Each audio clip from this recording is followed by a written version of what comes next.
Well, let me ask you, does grip style and barrel length have an impact on recoil when you're shooting a snappy cartridge like the 44 Remington Magnum? Well, if you'll stick around for a few minutes, we're going to use super slow motion and answer that question.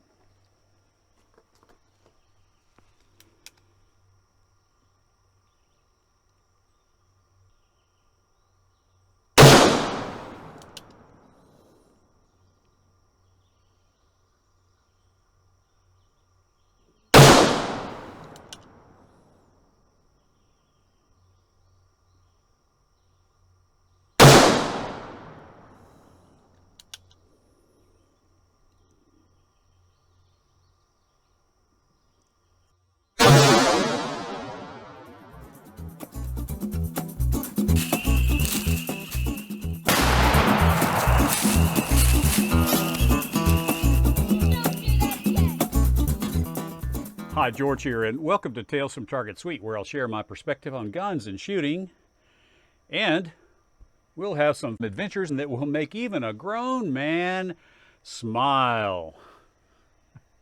Now, if you're one of my faithful that have watched that long-winded intro 94 times, let me know what you think about this shorter version. I know a couple of my subscribers have commented about that, and so has my wife, and so today is going to mark a new era for Target Suite with a shorter, viewer-friendly intro. But yes, today we are going to compare recoil, and we've got two handguns. One is my cousin's 10.5-inch barrel Super Blackhawk, and he bought this for metallic silhouette competition, hence the 10.5-inch barrel. And when I got it from him, it had these Pachmayr grips.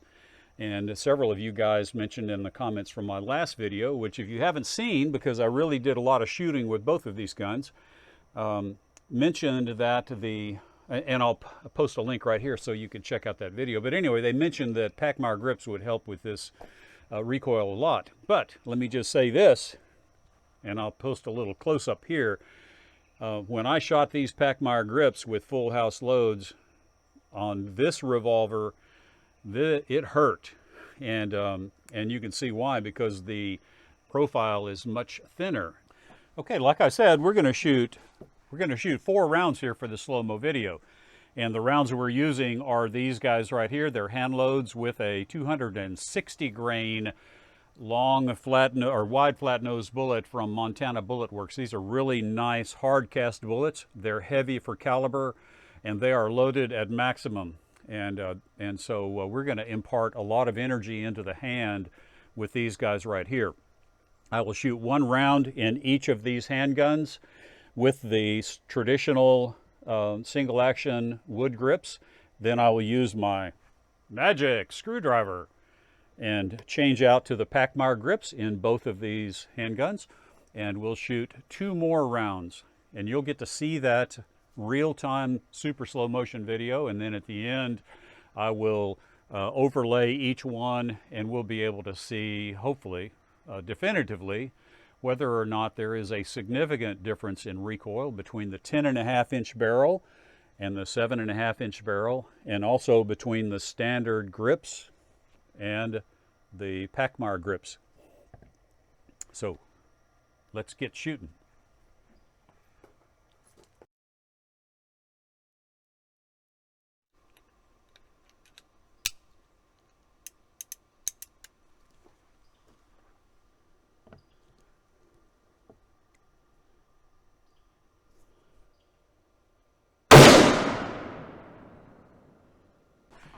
Okay, we're off to a good start.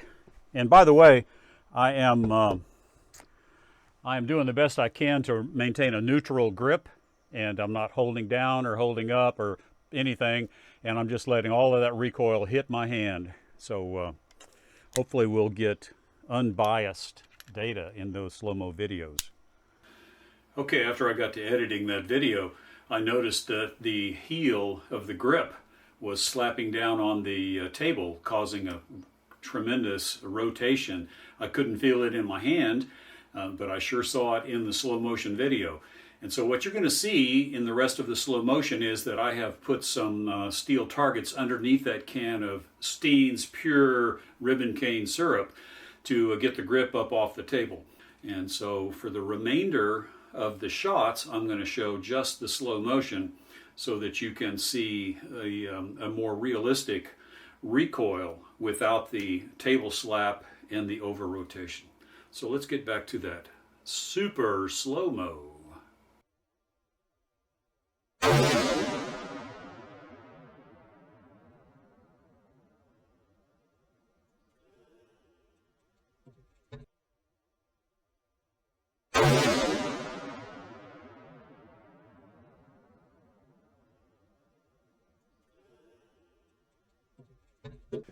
Okay, let's get these grips changed out, and we'll use the magic screwdriver.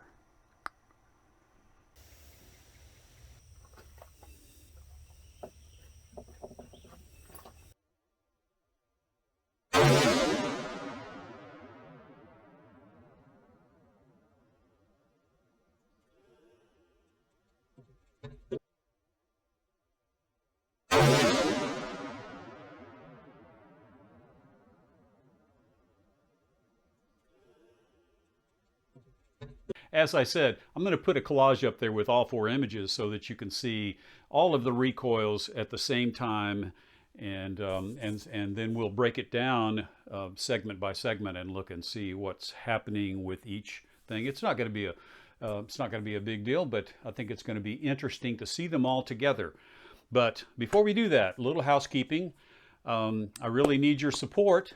And a lot of you guys help me, well, all of you help me in a big way by watching the videos. And there's nothing more important that you can do than that. But past watching the videos, you know, I've asked before, please give me a thumbs up if you like the video. And that's a big deal for YouTube. And one reason that a video will grow and be very successful is because of the number of thumbs ups that it gets. And if you haven't subscribed, please do that as well. But then the last thing I wanted to talk about was my Patreon.com account. And if you'd like to support me on Patreon, if you've ever thought about it, I would just encourage you to jump in. I do need to get a monitor to sit right on top of that camera so that I can see myself better. Not that I can see me, but that I can see the image and make sure I'm not having focus issues, which you've seen in the past, or exposure issues, which you've seen in the past. And so a nice monitor to sit up there is going to be very helpful. So anyway, if you thought about that, please support me on patreon.com. And there's a link in the description, as they always say, if you want to click there. Before I cue that collage, let me just say thanks to my patrons, the ones that I have now, because you in part, you guys and girls, have helped enable me to pick up some new steel targets for the range. And you'll get to see those in the next couple of videos. So right now, let me cue that collage and then we'll talk about it. I've got it broken down into stages and we'll kind of comment on each stage. So let's take a look. Okay, and you can see I've got clips 1 and 3 are the 10.5-inch Ruger, clips 2 and 4 are the 7.5-inch Ruger, and as is designated in the notation there, the top clips have the standard grips and the bottom clips have the Pachmayr grips. And so there we have ignition. You can see all 4 firearms have fired, and there is no muzzle rise yet, and there's no movement in my grip. And by the way, I do have that red vertical line, which will remain stationary through the rest of the video, just to show a reference. Okay, so there we have our first recoil impulse. The 2 clips on the right, the 7.5-inch barrel, have risen farther than the 2 clips on the left, and that's because of the shorter barrel. But you can also notice that the hammer has gotten very close to my thumb knuckle on clip 2. And that is a combination of the short barrel and the standard grip that has allowed the handgun to move farther in my hand. Now let's go to the next clip. You can see the recoil continue.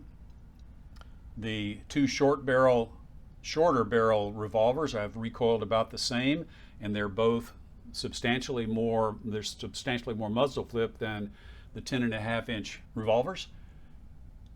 And the hammer remains closer in clip 2 to my hand than either of the other 3 clips.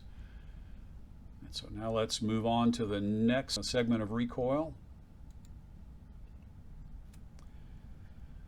Okay, that one's really starting to show the muzzle flip. Clip 2 has the most muzzle flip. That's the standard, again, standard grip, shorter barrel. But you can notice that the image, the clip 1, the revolver in clip 1, has caught up with the muzzle flip of clip 4. And I'll talk about that here in just a minute.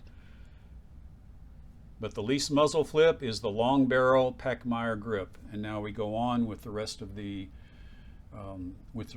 recoil, and there's something interesting that happens, and that we see that in clip 1, and that is that long barrel gun, once the energy gets started in that long barrel, it continued to move my forearm because all of that recoil, that muzzle flip, happened in a time sequence that was too short for me to react to. And so that was just the mass of that handgun continuing to move of the handgun rearward farther than all of the other 3 samples. So, what does that tell us? Well, I can say this: the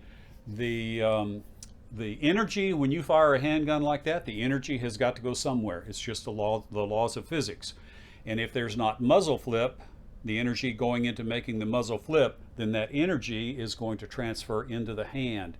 And so I had hoped to see a reaction in the hand that was significantly different between the Pachmayr grips and the standard grips, but that didn't manifest. But it doesn't take much extra movement in the hand at the velocities that recoil is happening to cause discomfort. And I will say, those Pachmayr grips that I got from my cousin, because they're narrow and because of the way you have to grip that larger Pachmayr grip, it's much more uncomfortable than the standard grip. But once you get used to that recoil, the muzzle flip is really not an issue. It is just what comes with the territory, with a heavy recoiling firearm and the standard wooden grips of a single action revolver. And I like that a lot better than I like the Pachmayr grips. But that is somewhat subjective, and I'm sure you guys and girls will have opinions that you're going to voice in the comments, as always. And there are going to be some of you that have vastly more experience with this kind of thing than I do. And so I trust that you will jump in respectfully, and we'll have some interaction, as we always do with my Target Suite audience in the comments, because I sure appreciate all of you guys and girls when you jump in, and I've learned so much through that.